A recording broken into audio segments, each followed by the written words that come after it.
Hey you guys, and welcome to our review this week. Welcome to our review this week.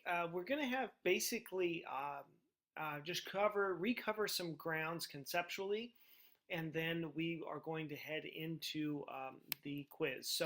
Or exam number one. Let's start with our monster of the week. The monster of the week, it's kind of cut off there. This monster represents the strength of validity. So, without further ado, let me present our green monster of the week.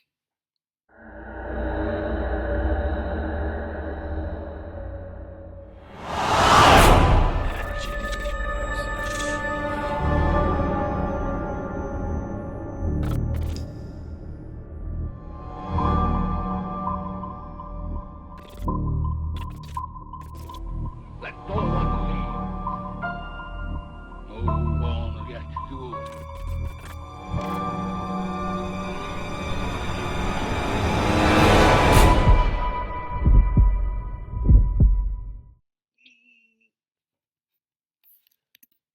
Okay, and now we have our monster. It is the Hulk.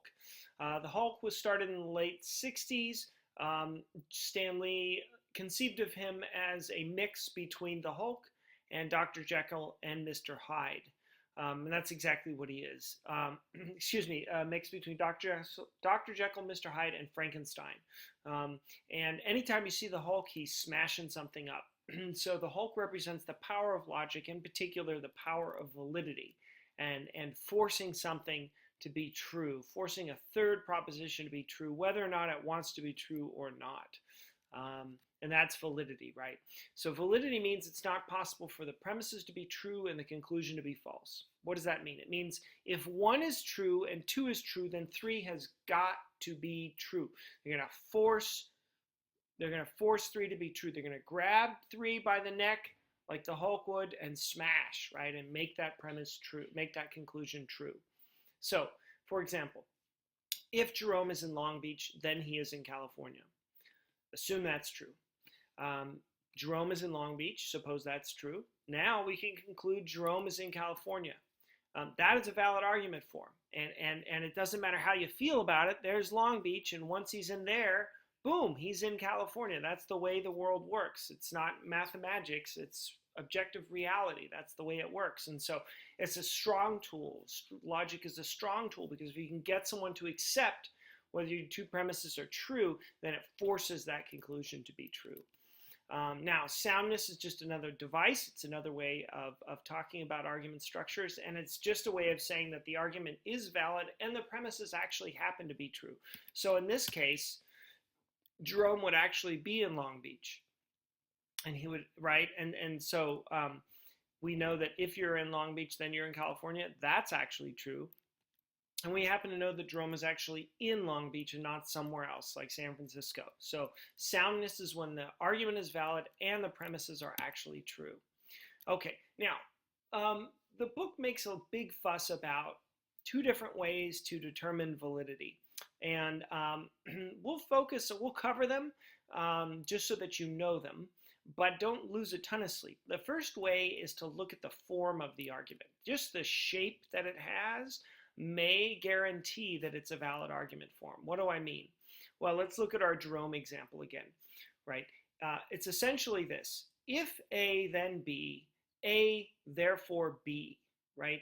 It's the idea that this argument has a certain shape to it. And as long as other arguments have that same shape, it's always going to be valid, right? So this could be, if it is red, then it is colored. It is red, therefore it is colored, right?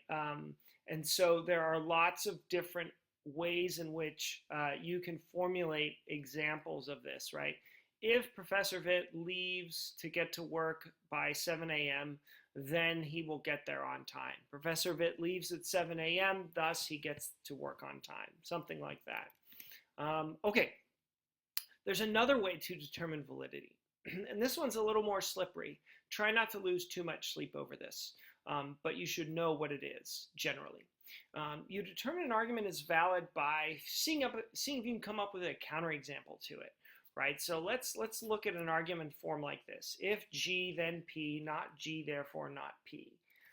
Sorry for the little typo. The P should be a capital P. I'll get 1,000 emails on that. So how does that work? Well, if Jerome is in Long Beach, then he is in California. Simple enough. We get that one. Now suppose Jerome is not in Long Beach. Say he's in San Francisco, right? Thus, Jerome is not in California. Well, if this is true, if this one is true and this one is true, does it follow that he's not in California? In other words, if Jerome is in Long Beach, then he's in California, is true, which in this case it is. But suppose Jerome is not in Long Beach. Suppose he is in San Francisco. Okay, does it follow that he's not in California? No, because he would be in San Francisco, right? So what happens is, because he's in San Francisco, we can come up with a case where this premise is true and this premise is true, but this premise is false. And so that would serve as a counterexample to the argument. Okay, so if you can come up with a case where a premise is true, and then the conclusion is false, that argument is not valid. Okay, that covers it for this week, you guys. Make sure you do the review session that I posted. And remember, exam 1 is going to be very similar to quiz 1. The only difference will be that you are having to determine whether or not certain arguments are valid or sound. If you have any questions whatsoever at all, please, please, please, please, please do not hesitate to email me, contact me, come by my office hours. Happy to answer them. Had some good questions just this last week, and I look forward to hearing from you guys. Okay, take care.